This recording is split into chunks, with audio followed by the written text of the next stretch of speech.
Welcome back. And to continue this class, we need to focus now on the strategies, techniques, and approaches you can use as a counselor to support teenagers and to do your counseling properly and get results. These strategies we have used and we have results. These strategies are strategies that can help us get results, not just for teenagers and children. You can also use it for adults, but focusing on these ones of the young people, it can give you amazing results. I will just quickly list out some things and I'll go into full explanation. So I would like to mention this. Number one strategy is listen.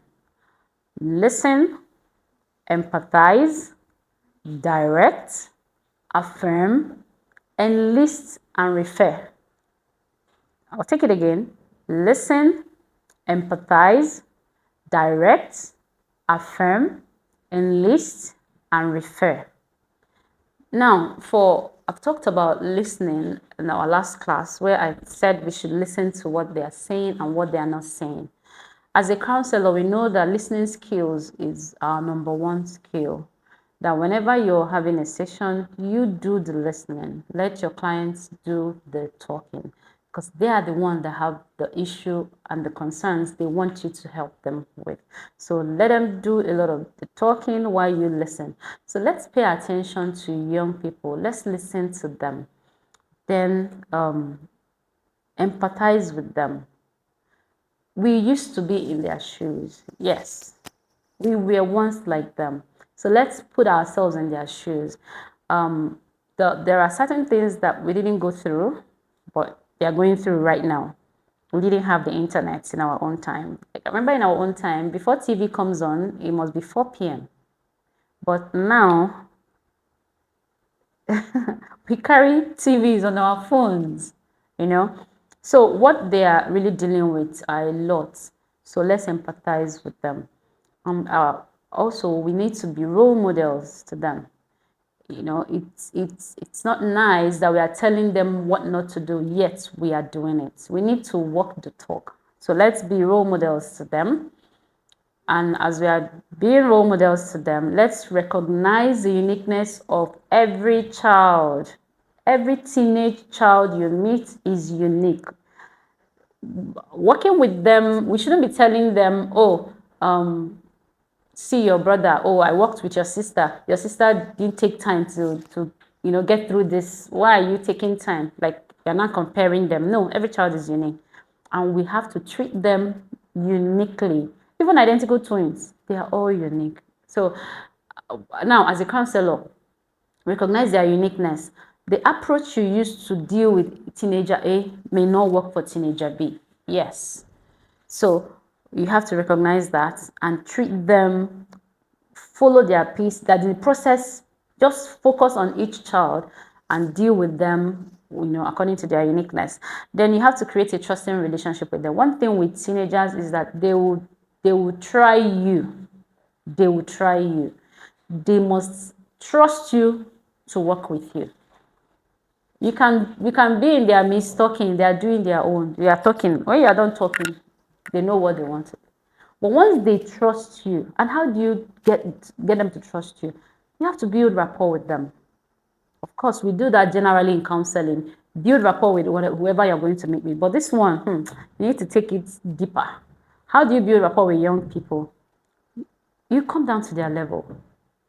Your dressing, the way you speak. I'm not saying you must speak foully or something, that's like them. No, that's not what we're saying. We have to come down to their level, connect with them, find the common ground with them. So when I meet teenagers, I'm not expecting good morning, my good mornings all the time. I encourage them to greet, but at the same time, high five. I do high five, chop knuckle. Like, I do some things that can help me to easily connect with them. So we must do that. Create a trusting relationship by creating a rapport. And once they buy into you, once they are comfortable around you, they will tell you everything. In the presence of rapport, Everything is possible. And please, when you are interested in them, be genuinely interested in them. They like it when people are interested in them for a genuine reason. Because, sometimes we want to be interested in them in order to get information we can feed their parents or information we can feed their school. No. You want to help them. Let it be that you're doing whatever you're doing to their best interest. I always make it clear to my learners or teenagers whenever I come in contact with them. I said, see, whatever we are doing is to your best interest. See, let me tell you, if you're not here in the school, we will not be here. If you're not here, I will not be sitting down here. So I always make it clear to them. It's all about them. Let them know that the reason why we want them to, do well, behave well, is for their own good. Give them examples of some adults that are struggling because they didn't live their teenage stage life well. So let them understand that it's for their own good. Their parents have lived their life. So imagine a child saying, I'm going to do this, do that, so that so thing will happen. And I used to tell them, you want to do this, do that. So the person you want to get to has lived their life. They are not writing exam again. They are not looking for any certificate again. They are the one that needs help. So don't do things in order to hurt your parents or to hurt your teachers without knowing that you're undoing yourself. So let's help them understand that whatever they're doing is to their best interest. Now, let's look at this approach, this technique I call play therapy. Play therapy, counselors, in the place of play, everything is possible. Play. Remember that play is like a language, is a nature of children to play. Now, play therapy is an approach most people think is for young people, but we can also use it for adults. Even you as a counselor, if you don't know how to play, I tell you, you may not be able to engage teenagers in play therapy. So you walk into my office, you see a lot of playthings, you see toys, you see building blocks, you see Jenga game, you see all manners, board games, puzzles, and sometimes people will ask me, is this a nursery class? I said, no, all these things you're saying are therapy tools. So play therapy works a lot. It gives a lot of results. So sometimes when they bring, even if someone says you need to see a counselor and they bring the child to you, there will be this resistance. They may not want to open up. Okay, is there something you want on this? They'll say, no, I'm fine. My mom said I should see you. So how do you break that? So sometimes when they come to my office, I don't even start conversation with why they brought them, whether a teacher referred them or a parent brought them. I don't go into details. I try to know them connect with them, build rapport with them. And what do I do next? I have some games in the room. What, do you like board game? Okay, so which one is your, Monopoly. Should I get it? Do you mind? And they are looking at me like, my mom brought me here. I did something and they wanted to counsel me. And this lady is saying that I should play game. So sometimes they can be relaxed. Then I'll bring the board game. I say, okay, have you tried this game? Maybe you should learn. I like this game very well. Should I teach you how to play? So sometimes they are coming to, my mom has reported me to the counselor, and now I'm here. Counselor is bringing game. I'm not bringing in a conversation. We'll first of all play. Then in the place of that play, conversations will begin. And next thing, we'll go into what brought the child. Somehow you bypass that conscious resistance. I've met with teenagers that came for counseling and they made up their mind from the beginning that they were not going to say a word. But guess what? Before they left my office, they were smiling, gisting, asking me, "Ma, when am I meeting you again?" And for me, that's a game changer. Play therapy is you use toys, you can use games, you can do art therapy, like make them draw. Just something random, and it's not expensive. Let me tell you. A lot of us think, when you hear play therapy, you're going to buy toys, you're going to buy this. It's actually not expensive. You can make do with what is available in the environment as a play therapy tool. So play therapy as a counselor, when you want to use play therapy, we have non-directive play therapy and directive play therapy. Non-directive is a situation whereby, I can tell the young person, oh, I have games here. Please go ahead and pick anything. Feel comfortable. Just take any game. I'm not the one determining what they will play.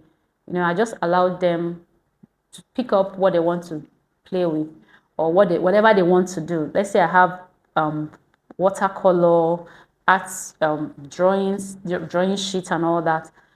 They are to just make up their mind and pick up anything. So sometimes I see some of them, they want to draw, and once they start, I allow them. Then after a while, I'll begin to ask questions based on what they are doing. Okay. Now, the directive one is the one I'll be the one to determine what the child will engage in. I'll not say, oh, okay, today we're going to go to the sun. We are stepping out. We're going to the sun to do some things. So I'm the one that will determine, because I know what I want to look out for. But for non-directive, at their own pace, they pick anything they want. But you have to observe. Okay, like one of the cases I handled, the person drew something. I gave them sketch pad. The child to draw and drew his family, father, mother, and him and his brother. But guess what? He drew the father's head big. So I noticed that the father's head was big. I said, oh, okay, what are you drawing? He said, oh, my family. I said, really? Where's your dad? Oh, this is your dad. This is your mom, your brother. So where are you? He pointed. At the point, I said, oh, but your dad's head looks big. He said, yes, my dad has a big head. Immediately I spotted that there must be something wrong, and I started telling me, okay, so tell me why your mom's head is this shape and your dad's head is this shape. And I said, all I know is that my dad's head is too big. My dad has a big head. I noticed the way he was answering was with bitterness or with anger. Said, okay, after the thing, I said, okay, you know what? Let's talk about daddy. He didn't want to talk about him. Eventually, in the next session, before the next session, I spoke with the mother to find out where I noticed that their father was transferred out of the states where they reside. And guess what? Before their father left, their father did not have any conversation. He didn't tell them. You know how they transferred, his office transferred him outside the state.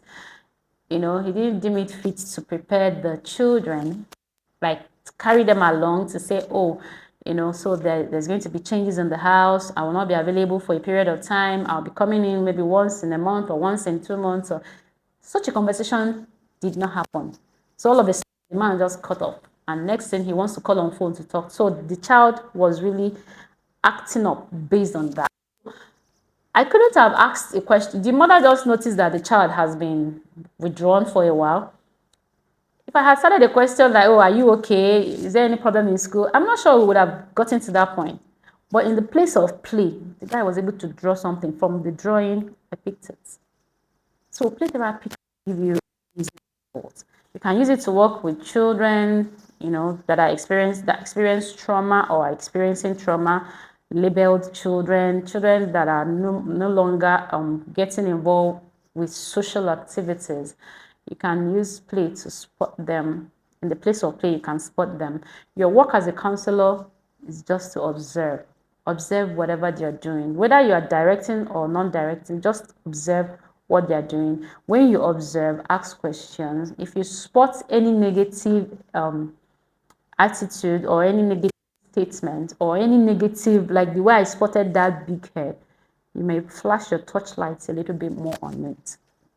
So children, remember, play is their nature. Even young people, you have to understand the kind of play teenagers play.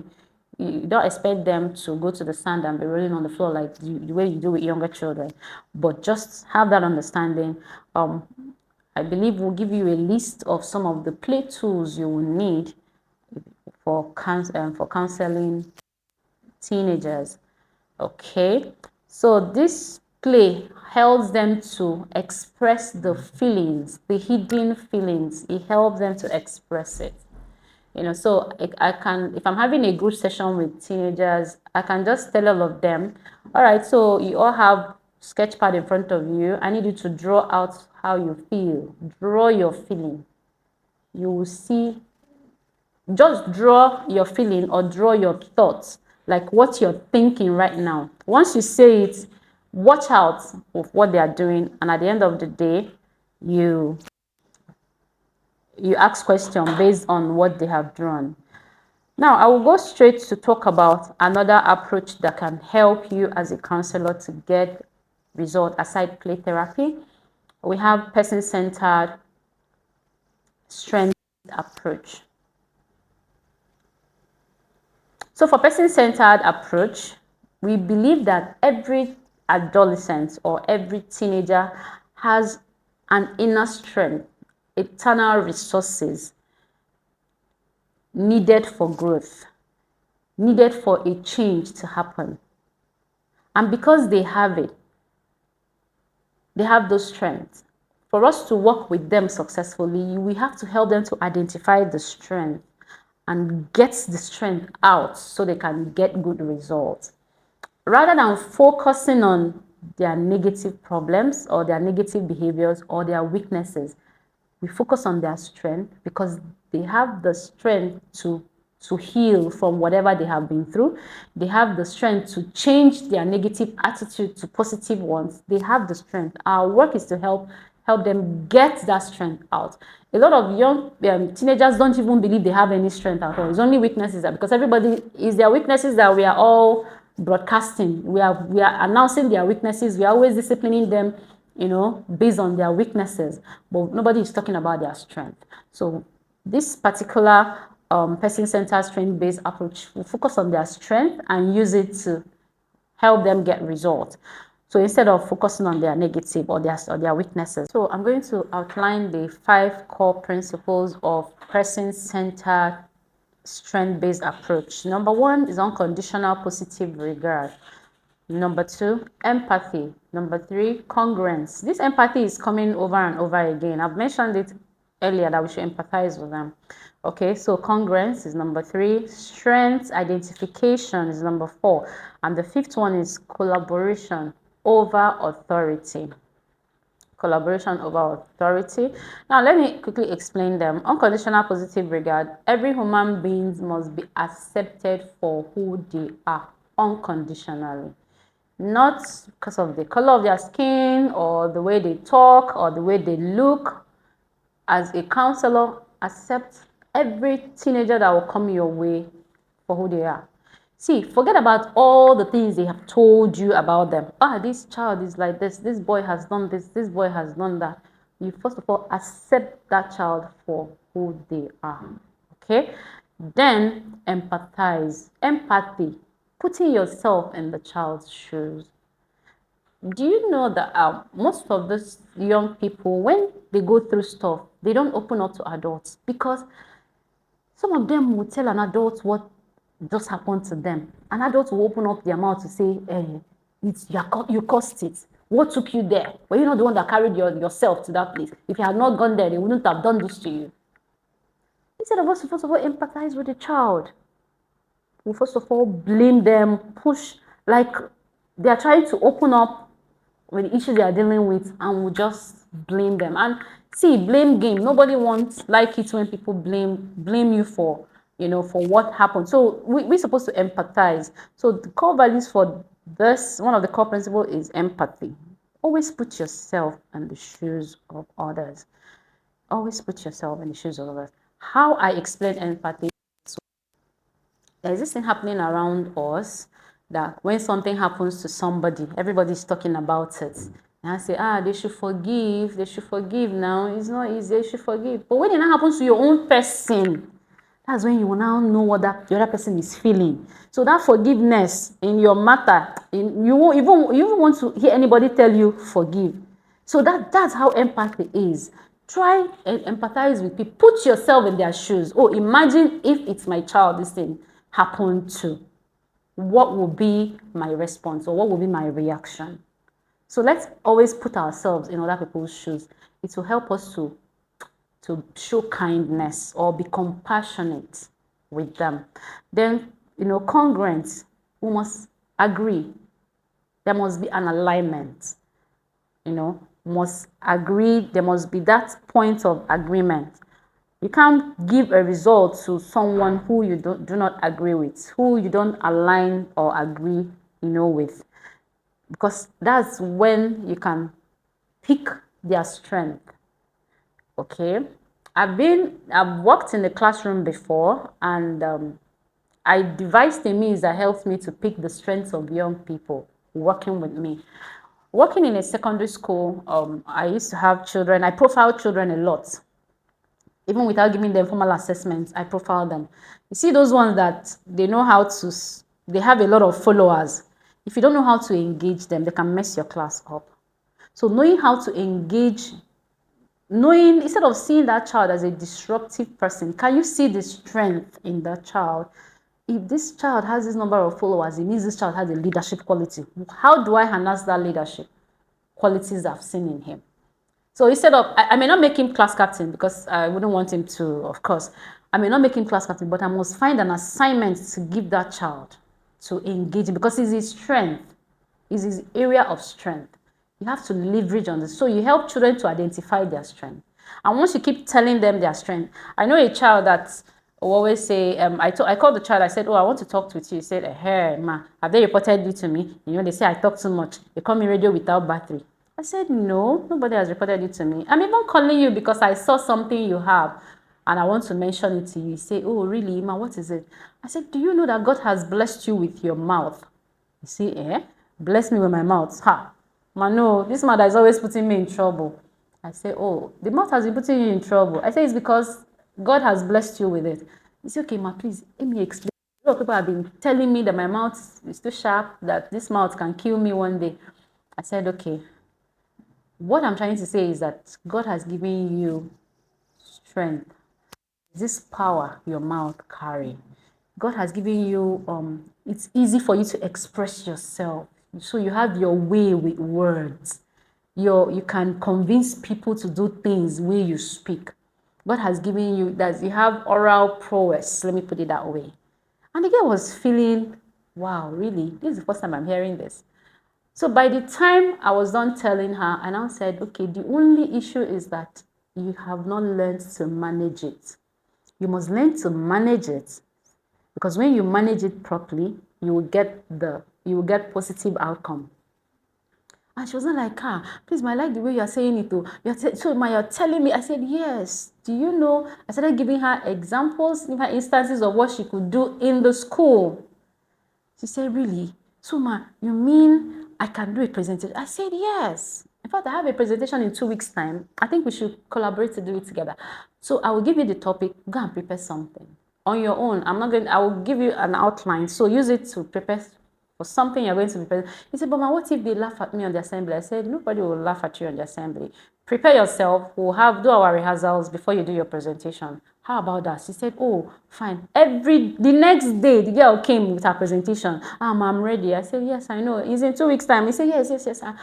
And before, every day she will come to my office to show me, to say, oh, please, ma, can I rehearse? Can I tell you what I prepared? Can I recite it? Because someone has pointed her strength. What everybody has been telling her will kill her, will put her in trouble. And when I told her how she can be successful in life with her mouth, how her mouth can open doors for her, she got excited about it. And guess what? That child has been doing presentations. She has never participated in debates before then. But after that conversation, that term, she started participating in debates. And teachers now started changing, their mind about her. So we have to help, get that strength out. Sometimes they don't know it. Some of them know it. Some don't even know. But let's help them, observe them, and get it out. Ask them questions that can help spot out their strengths. Then you collaborate with them instead of just authorizing them. What I did to that child, I would have just told the child that, you need to stop talking. You need to talk when you're talk only when you're allowed. But I said, can we do a presentation together? She felt so happy. In fact, the only fear she had then was people would laugh at her, people would judge her, because they always tell her that her mouth will put her in trouble. I said, no, we're working together. And so that's one of the principles. You collaborate with them to get the results. And you can map their strength, help them put their strengths where it can be used. One thing you have to note here when you are using this particular approach, you must note that you don't have to over direct a child. Don't shut them down, because they will shut down if they feel you are too much in control of them. Don't shut them down. Still allow them to walk at their pace. So yours is to just guide. Okay. Don't ignore their voices. They have their opinions. Always let them speak their opinions. Yes, they know their strength. We have helped them spot their strength, but they can be seeing something else as their strength. Let's not shut them down. Let's listen to their voice. And again, let's be real with them. I told you they like people that are genuinely involved with them. Let's not fake it, please. Don't fake it. They know. They will feel insecure, and they will not come close to you anymore. And if you promise them confidentiality, always put that clause that we put at the end of confidentiality statements, where we used to say confidential statements, where we used to say that whatever you say to us is safe. We'll keep your secret, except if your life is in danger or someone else's life is in danger. Let's always remember to put that exception. And if we want to release their information to anyone else, let's get their consent. They are children, quite all right, but they can give you, yes, their parents can give you consent, but they can allow that consent to fly. If a child says, I don't want to have a session with you, there's nothing I can do about it. The only thing I will do is to do psychoeducation to convince the child to see the need for our session. Yes. Okay, so I will just round off again on this by saying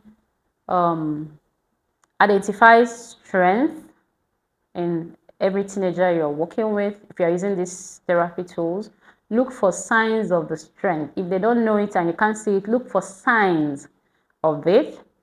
Then reframe it and help them to journal their strength.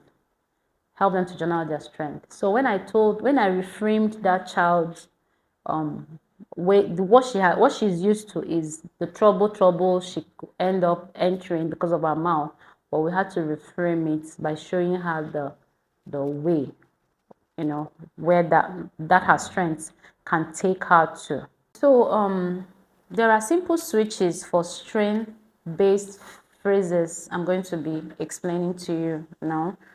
Remember, we are talking about helping identify their strength.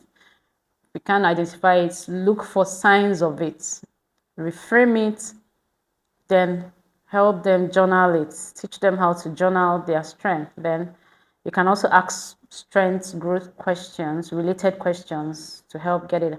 Now, there are statements that can put a child in a way that you may not be able to get through to the child. That's how I'll be mentioning some of them. So instead of saying, I learned you won't follow directions, you could say to a child, I learned you are a self-directed person. So the child will begin to look at it as strength, not a weakness. This child can never follow instruction. That they already it's more negative. But when you say, oh, I learned you're a self-directed person, the child will even begin to so we can help rephrase some of those statements, like, oh, you can't make friends. I learned you don't have friends in the school. You don't like making friends. Why not tell a child, I noticed that you prefer independent play or independence, use the word that can, more positive words instead of negative, or a word that can make a child feel less. Okay, instead of saying, we are having this conversation because you are struggling with transition, let the child know that what is happening, like you are benefiting from transition support. So I'm here to provide the support. You are here to benefit from the transition support we have available. Instead of saying, I learned you are struggling with transition. Okay, so Instead of looking at the deficits, can you say, okay, here are some of the strengths we've observed in you? Because I said earlier, if we keep focusing on their weaknesses, they will never see the strength. But when we focus on their strength and bring it to their awareness and help them understand how whatever it is a strength, it will help them to, do it more. So instead of saying, I learned you are obsessive with something, why not tell them that you learned they have special interest in something? There are certain words we use and we don't understand how those words make children feel. Okay? And if you understand the love language of children, those ones that words of affirmation are their love language, what you say to them matters so much. And I believe as counselors, we know the basic love language. So while profiling children, so you should have an understanding of their love language, because you need to also, when you're having sessions with them, you need to speak in line with a child that's word of affirmation is part of their love language. Of course, you have to learn to pick some kind of intentional with your words so that the process of healing can happen faster. Okay, so I'll mention a little bit about family therapy. As a counselor working with teenagers, you also have to work with family. You must have knowledge of family therapy, because at some point you may have to use family therapy. Play therapy may work at the beginning, but at a point family therapy will work. Why do we mention, why am I explaining family therapy here? You're working with a child and the issue the child is dealing with is happening at home. How do you do it? You work with the child, strengthen the child in your office, and the child goes back home and what is crying is still crying. So at a point, family therapy will have to come to play. Remember, you don't have one approach or one technique that will do it all. Combination of different approaches or techniques will give you the results. We call it eclectic approach, bringing different approaches together to get a result, because there's no one approach that can give you all the results. Yes, you can get certain results at certain points of your counseling session. So family therapy is a therapy where you focused on building family systems. If the root cause of the problem is from the family, at a point you may have to involve the whole family. Recently, I had sessions where at a point, by the third, fourth session, I had to involve family members, because I noticed they had roles to play, the parents, the siblings, and all. So family therapy, because when you do that, you're focusing on building a family that can help the results you want to get for the individual. If that child is built and the family, the root cause is not attended to, of course, when you are done, the child will go back. And that's why sometimes in the place of counseling, we get to some points where we have to move the child out of the environment. Like a case of an abuse, if there's an abuse and at a point you notice that the abuse is coming from the home front, of course, we have special homes that we collaborate with, where children can be taken while investigation and other things are going on. So family therapy can help you get the kind of results that can help the child you're working with. I've worked with a child where the child was battling with low self-esteem. So I noticed that whenever we go for weekend and return to school on a Monday, the child is taking 10 steps backward, until I got to realize that, oh, a lot happened at home.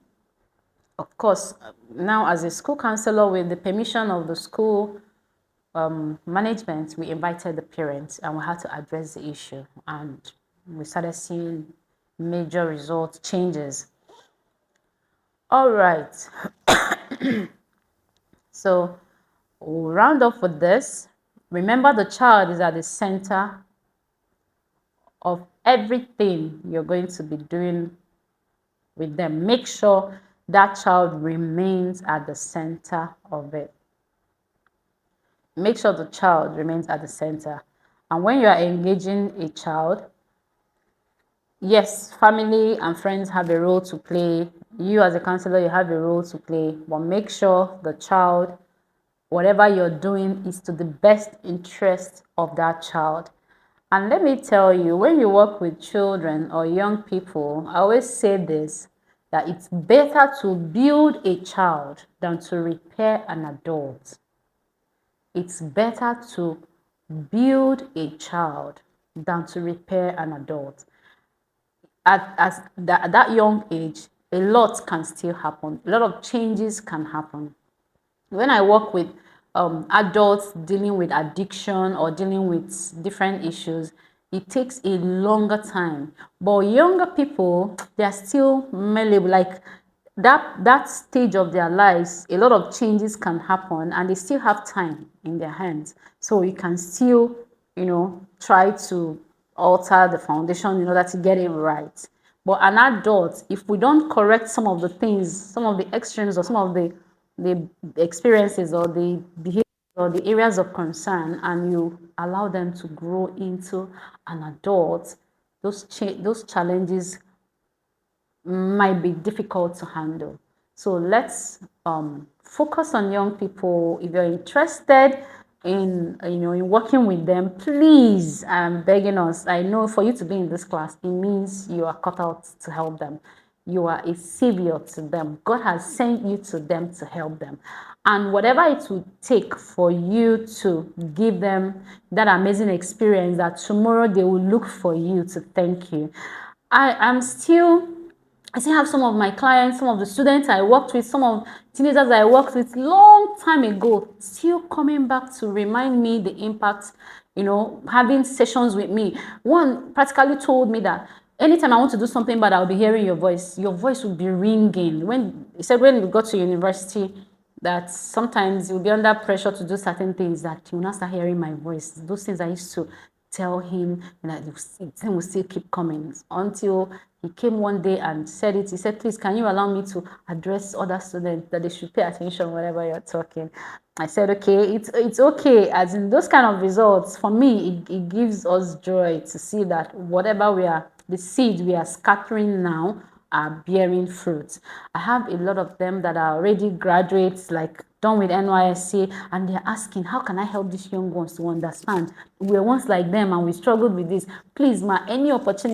6 months and telling me any opportunities you want me to address younger people, please call me, I'm available. Because some of them feel where they felt, oh, you guys are over stressing it, you guys are overdoing it. But when they got out there in the real world, they saw the importance of what we're trying to do. So I will say to you, that counselor working with children and adolescents, don't be tired. Just keep touching these lives, just keep sowing the seeds, just keep helping, just keep impacting. Better to build a child than to repair an adult. Thank you.